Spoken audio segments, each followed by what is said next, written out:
औज़ुबिल्लाहि मिनश्शैतानिर्रजीम बिस्मिल्लाहिर्रहमानिर्रहीम रब्बि इश्रह ली सदरी व यस्सिर ली अमरी वहलुल उक़दतम मिन लिसानी यफ़क़हू क़ौली। मेरे तमाम सुनने वाले मेरे फैमिली चैनल के मेंबर्स, नॉन मेंबर्स और जहाँ जहाँ मुझे सुनते हैं उन सबको मेरी तरफ़ से दिल की अथाह गहराइयों के साथ अस्सलामु अलैकुम व रहमतुल्लाहि व बरकातुहू। और मैं दुआ गो हूँ आप सब लोगों के लिए कि हमेशा खुशबाश रहें, आबाद रहें और आप लोगों से अपने लिए दुआ का तालिब भी। तो कल हमने अपना जो सिलसिला ख़त्म किया था वहीं से शुरू करते हैं। आज जो है बयान करने के बाद कल जो है ना उससे जो सवाल जवाब पूछे गए हैं और उसने क्या क्या जवाब दिए गए हैं, क्योंकि लोगों के दिलों में एक तजस्सुस तो रहता है कि आखिर आलम बरज़ख में क्या होता है। तो फिर वो उसने उसके जवाब दिए हैं, वो हमारा बस आखिरी हिस्सा होगा। उसके बाद हम इंशाअल्लाह एक नए चैप्टर के साथ आपके खिदमत में हाजिर होंगे ज़रूर। लेकिन इस प्रोग्राम को शुरू करने से पहले फिर मेरी आपसे गुजारिश यही है कि आप मुझे व्यूज़ दें, मुझे लाइक करें और अपने तमाम अहबाब में शेयर करें प्रोग्राम को। आप लोग कोशिश करेंगे, आपका अपना चैनल तरक्की करेगा और साथ ही साथ मेरे अंदर भी हौसला पैदा होगा कि मैं आपके लिए अच्छे से अच्छे प्रोग्राम जो है वो पेश कर सकूं। ये जो मैंने आपको प्रोग्राम पेश किया है, अगर आप इसकी दिल के गहराइयों से अगर आप इसे सुने तो यकीन जाने कि ऐसा महसूस होगा कि ये सब कुछ आपके साथ जो है ना वो बीत रहा है और आप अपने घर वालों को ये कहानी सुना रहे हैं और अपने रिश्तेदारों को, अपने दोस्तों को और अपने आप से कि अब भी सीधे हो जाओ, वक्त है। फिर मौत जो है वो मोहलत नहीं देती और फिर मौत के बाद जो है ना क्या होना है, फिर वही बात है कि कब्र का हाल वो मुर्दा जाने और बाहर वाले अपने मज़ीद अय्याशियों में लगे रहते हैं। तो शुरू करते हैं कि वतन के पासबान कि अब तो मेरे ऑपरेशन को एक अरसा गुजर चुका था। मेरे दोस्तों में से मदाफ़ाने हरम की शहादत के बाद मेरी हालत नागुफ्ते थी, यानी बिल्कुल बेकरार था। शहादत के दरवाजे पर पहुँचकर लौट कर वापस पलट आना तकलीफ दे था, लेकिन मुझे अच्छी तरह मालूम था कि मुझे शहादत के रुतबे से क्यों महरूम किया गया है। इससे पहले मुझसे कहा गया था कि एक हराम निगाह से शहादत उन लोगों से 6 महीने पीछे चली जाती है जो शहादत की आरजू रखते हैं। जिस दिन हम शाम में जा रहे थे, हमारी फ़्लाइट और एंटालिया तुर्की का एक शहर है, उसकी परवाज़ एक साथ थी। कुछ जवान लड़कियां मेरे सामने आकर खड़ी हो गई थीं। उनका लिबास बहुत ज़्यादा नामुनासिब था। ना चाहते हुए भी मेरी निगाहें उन पर जाकर रुक गई थीं। मैं फ़ौरन अपनी जगह से उठकर दूसरी जगह चला गया और वहाँ पे बैठ गया। बहुत कोशिश की कि अपनी तवज्जो इनसे हटाऊं, लेकिन ऐसा लगता था कि ये मेरे बस में नहीं है। मेरे दोस्त ऐसी जगह बैठ गए थे कि जहाँ पर इनके दाएं बाएं कोई नामहरम न था। ये लड़कियाँ एक बार फिर मेरे सामने आ गई थीं। नहीं मालूम क्यों मेरे सामने आ गई थी, शायद ये सोचकर कि मैं एंटालिया जा रहा हूँ। जो भी हो, लेकिन मेरे एतक़ाद और ईमान का इम्तहान लिया गया।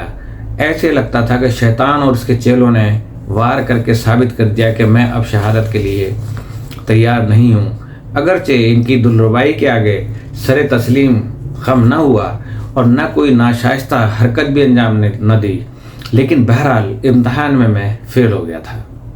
जो अफराद मेरे साथ शाम में थे उनमें से कुछ दोस्तों को मैं जानता था जिनका नाम शोधा की फहरिस्त में शामिल था। मैं जानता था कि ये लोग भी अनकरीब कारवान शोधा से मुल्क होने वाले हैं। इनमें से एक का नाम अली खादिम था। बहुत ही सादा और दिलकश जवान था, इखलास और इत्मीनान का जिंदा पैकर था। एयरपोर्ट पर ऐसी जगह बैठ गया जहाँ किसी नामहरम को देखने का सवाल ही पैदा नहीं होता था। मेरी नज़र में अली ने अनकरीब शहादत का जाम पीना था, लेकिन अब कैसे मुमकिन है कि इसने किस जगह शहीद होना है? इस सवाल का जवाब मेरे पास नहीं था। एक और दोस्त जिसका नाम मैंने कारवान शोहदा की लिस्ट में देखा था, उसका नाम इस्माइल करमी था। वो ईरान ही में था और इसने शाम में दिफाए हरम की जंग में भी शिरकत नहीं की थी, लेकिन मैं इसको देख चुका था कि वो शोहदा के हमरा हिसाब किताब के बगैर ही बरज़ख़ बहिश्त में दाखिल हो गया था। इस्माइल के साथ मेरी गहरी दोस्ती थी। 2018 में एक दिन वो मुझसे मिलने आया। काफ़ी देर मैंने और उसने गपशप लगाई। इस्माइल खुदा हाफिजी के वक्त कहने लगा, मुझे सरहदी इलाके में भेजा जा रहा है, अनकरीब वहाँ के लिए रवाना हो जाऊँगा। हमारे दोस्तों को सिस्तान बलूचिस्तान ईरान का जुनूबी मशरकी सूबा है वहाँ भेजा जा रहा था। वहाँ सिक्योरिटी के मसाइल गंभीर थे, लिहाजा सिपाही पासदारान को वहाँ भेजने की ज़रूरत पेश आई थी। दूसरे रोज़ मैं अली से मिलने गया तो मुझे पता चला कि वो सिस्तान बलूचिस्तान चला गया है। अचानक मेरे जहन में ये बात आई कि कहीं ऐसा तो नहीं है कि सिस्तान बलूचिस्तान में शहादत का दरवाज़ा खोला गया है। फ़ौरन मैंने हेडक्वार्टर से रब्ता किया और दरख्वास्त की कि मुझे सिस्तान भेजा जाए। मेरे असरार के बावजूद, बेइंतहा इसरार के बावजूद उन्होंने इनकार किया। ज़िंदगी के शब रोज़ मेरी रफ्तार से आगे बढ़ते रहे, दोस्तों के साथ मुसलसल राब्ते में रहा, लेकिन जाने वाले चले गए और मैं पीछे रह गया। ये 2018 की बात है। एक दिन मुख्तसर सी खबर नशर हुई जिसने हमें शदीद कर्ब में मुब्तला कर दिया था कि एक दुश्मन खुदकश बमबार ने, जो दाइश के थे, सिपाही पासदारान की बस को निशाना बनाया था। इस वाक़े में सिपाह के ऐसे दसियों जवान रुतबे शहादत पर फायज हो गए थे जो अपनी ड्यूटी ख़त्म करके वापस आ रहे थे। दोस्तों के बारे में यहाँ वहाँ से पूछता रहा। दूसरे दिन शोहदा की फहरिस्त आई तो उसमें अली खादिम और इस्माइल कर्मी के नाम भी शामिल थे। अपने अजीज़ दोस्तों की शहादत के बाद मशरिकी सरहदों को रुक किया। सरहदी चौकियों पर ड्यूटी थी, लेकिन मैं शहादत की तलाश में था जो मुझे वहाँ भी नहीं मिली। एक दो दिन सिपाहियों को देखा जो हेड क्वार्टर में दाखिल हो रहे थे। इनको देखकर मैं दंग रह गया। मैं उनको पहले देख चुका था कि ये दोनों बेसर शोहदा के जुर्मट में बेहिसाब जन्नत में दाखिल हो गए थे। मुतमईन होने के बाद इनसे पूछ लिया कि क्या आप दोनों का नाम मोहम्मद नहीं है? उन्होंने हाँ में जवाब दिया और मेरी अगली बात का इंतज़ार करने लगे। मैंने बात को किसी और तरफ मोड़ दिया और इस बारे में खामोशी इख्तियार की। एक बार फिर दफ्तरी उमूर में मसरूफ़ हो गया। एक दिन क्या देखता हूँ कि इदारे के नमाज खाने में दो जवान बैठे हैं। बड़ी हसरत से दोनों को देखता रहा। दोनों एक साथ बैठे हुए थे। इनके करीब जाकर सलाम किया। उनके चेहरे मेरे लिए आशना थे। इनमें से एक से मुखातिब हुआ, मुझे नहीं मालूम आपको इससे पहले कहाँ देखा है, लेकिन आपका चेहरा जाना पहचाना महसूस होता है। क्या मैं आपसे आपका नाम पूछ सकता हूँ? उसने अपना नाम बताया। नाम सुनते ही मेरे चेहरे का रंग उड़ गया। ऑपरेशन थिएटर की याद ताज़ा हुई। किसी तमहीद के बगैर ही इसके दूसरे साथी से मुखातिब होकर कहा, क्या आपका नाम हुसैन है?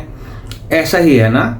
इसने इस बात में सर हिलाया। वो सवालिया निगाहों से मुझे देखने लगा कि मैं उसको बताऊं कि मुझे उसका नाम कैसे मालूम हुआ।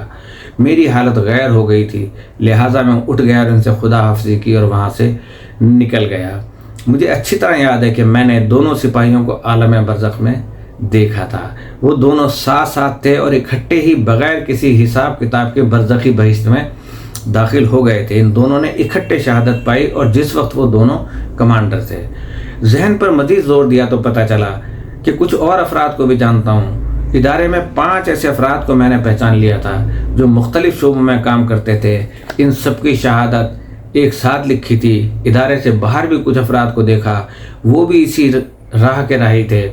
दूसरी दुनिया में 3 मिनटों पर मुश्तमिल मेरा सफ़र और नामाए आमाल की जाँच पड़ताल बहुत दुश्वार मरहला था। मैं उसको कभी फरामोश नहीं कर सकता हूँ, लेकिन मुझे वो वाक़यात सालों बाद मुख्तलिफ हालात और शराइत ही में याद आते हैं। कुछ दिन पहले मैं अपने दफ्तर में बैठा था कि मेरी किताब का पहला एडिशन छपकर आ चुका था। तेहरान से एक अफसर इदारे के दौरे पर आया था। कमरे में दाखिल होते ही मेरी बेस के पास आया, मुआनका किया, यानी मुसाफा किया उससे और मेरा नाम लेकर कहा कि कैसे हो? मैं इसको नहीं जानता था। मैंने कहा कि खुदा का शुक्र है, सब ठीक है। कहने लगा कि आपके चेहरे से लगता है कि मुझे नहीं पहचाना। 10 साल पहले फ़लाँ दफ्तर में हम एक साथ काम करते थे। मैंने आलम आखिरत में 3 मिनट का सफ़र नामी किताब पढ़ी है। मेरा अंदाज़ा है कि वो आपकी रुदाद है। क्या मैं ठीक कह रहा हूँ? मैंने कहा कि जी बिल्कुल ऐसा ही है। फिर कुछ देर बाद हमारी गपशप जारी रही। कहने लगा हमारा एक रिश्तेदार है, इसने ये किताब पढ़ी तो बिल्कुल बदल गया है। उसने लाखों रुपए रद्द मज़ालिम के उन्वान से वापस किए हैं। हुकूकुल इबाद और हुकूक बैतुल माल की मद में कसीर रकम वापस की है। थोड़ी देर की गपशप के बाद वो उठकर चला गया। फिर मैं ख्यालात की दुनिया में पहुंच गया कि इस बंदे को मैंने कहाँ पर देखा है। अचानक मेरी याददाश्त ने साथ दिया और मुझे याद आया वो मेरे करीब से गुजरा था और किसी हिसाब किताब के बगैर बहिश्त में दाखिल हुआ था।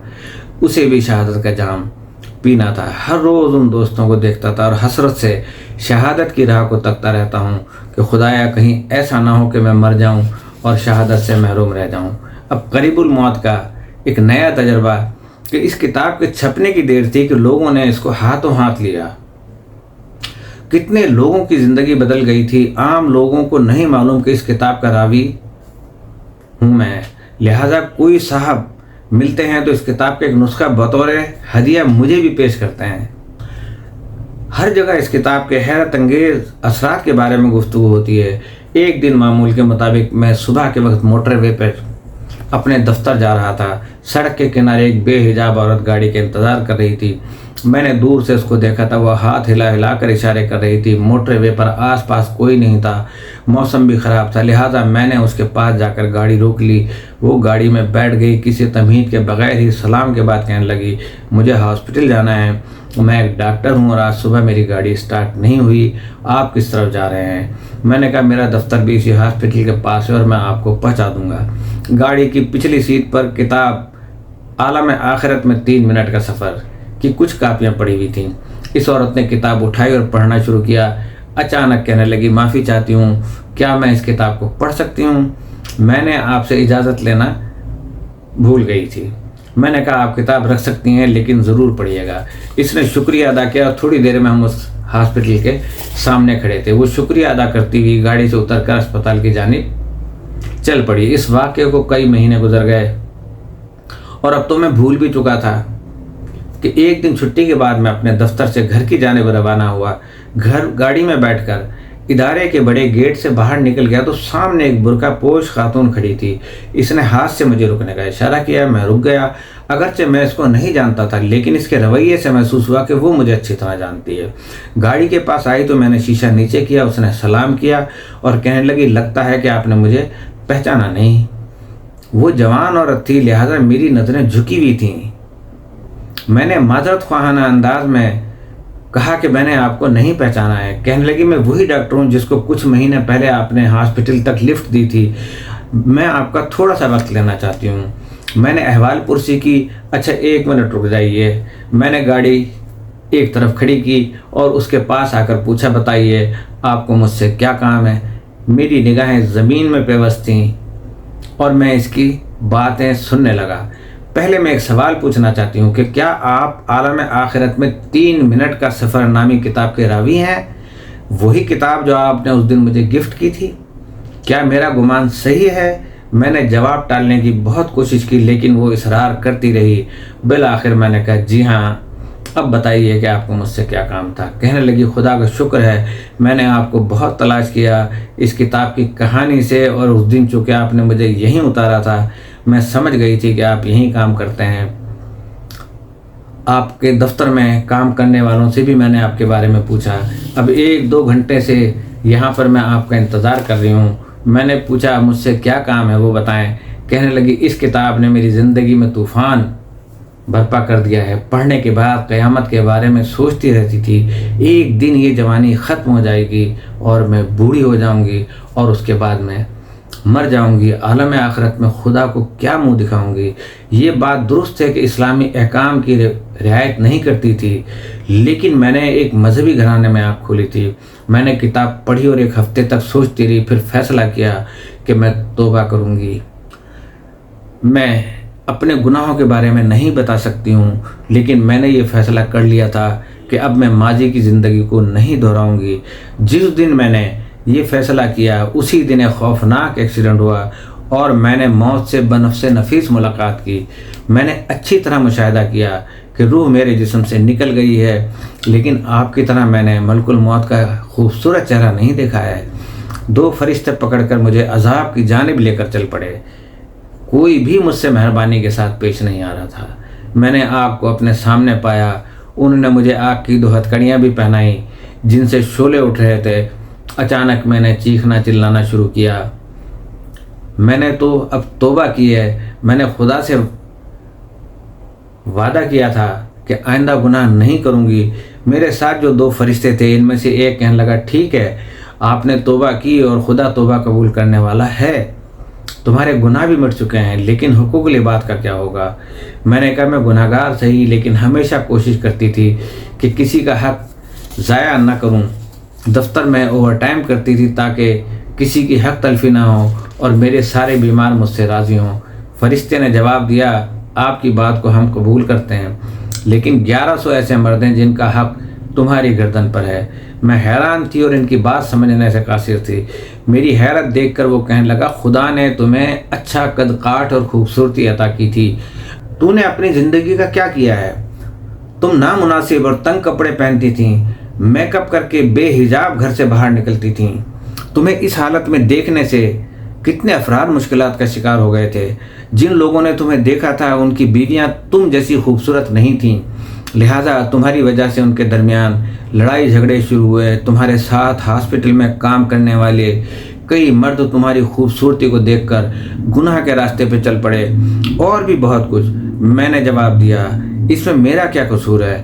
وہ اپنی نظروں کو بچاتے، ان کا اپنا قصور ہے۔ وہ کہنے لگے کہ اگر آپ پردے کی رعایت کرتی اور اس کے بعد بھی وہ تمہیں بری نگاہ سے دیکھتے تو اس صورت میں تمہارا قصور نہیں تھا، لیکن اب جبکہ تم نے پردے کا خیال نہیں رکھا ہے، لہذا تم بھی ان کی گناہوں میں شریک ہو۔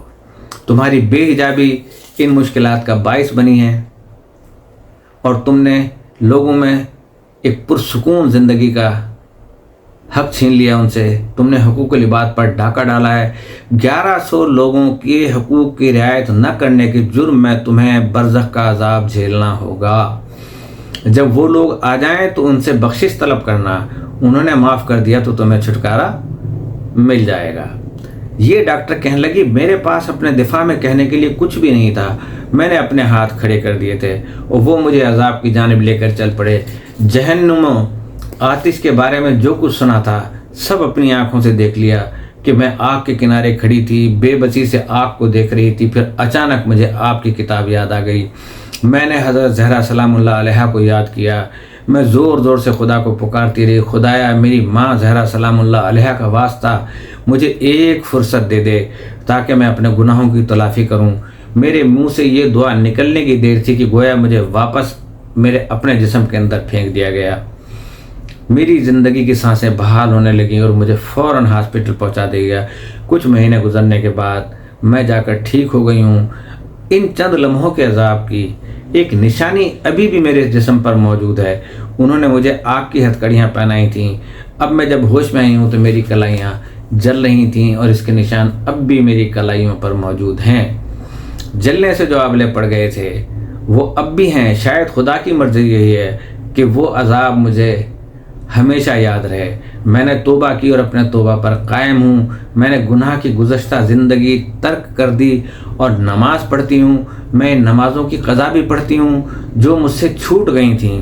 اس وقت میں آپ کے پاس اس لیے آئی ہوں کہ مجھے آپ کی مدد کی شدید ضرورت ہے کہ میں ان 1100 مردوں کو کہاں سے ڈھونڈوں اور میں کس طرح ان سے معافی مانگوں۔ وہ خاتون روتی جا رہی تھی اور یہ تقاضا بار بار دہرا رہی تھی کہ میرے پاس اس کا کوئی مستقل حل نہیں تھا۔ میں نے اس کو ایک عالم ربانی کے پاس بھیج دیا۔ آج یہاں تک اور کل انشاءاللہ اسی کے سوال کے جواب میں اور جو سوال و جواب ہوں گے وہ انشاءاللہ آپ کو جو سوال و جواب ہوں گے وہ انشاءاللہ آپ کی گوش گزار کر کے کل کا پروگرام جو ہے ہم اختتام پہ پہنچا دیں گے انشاءاللہ تعالی۔ اسی کے ساتھ آپ سے اجازت چاہتے ہوئے یہ دعا کرتا ہوں کہ اللہ پاک ہم سب کی جان و مال و عزت و آبرو اور ایمان کی حفاظت فرمائے، ہمارے مملکت خدا داد پاکستان کو استحکام عطا فرما، مقبوضہ کشمیر اور بیت المقدس اور فلسطین کے جو مجاہدین جو لڑ رہے ہیں ان کو اپنی غیبی امداد عطا فرما اور ان کو اپنا وطن واپس ملے۔ اسی کے ساتھ السلام علیکم ورحمۃ اللہ وبرکاتہ۔ لیکن مجھے ویو کرنا نہ بھولیے گا، لائک کرنا نہ بھولیے گا، سبسکرائبر مجھے اور بھی کروائیے گا۔ جزاک اللہ۔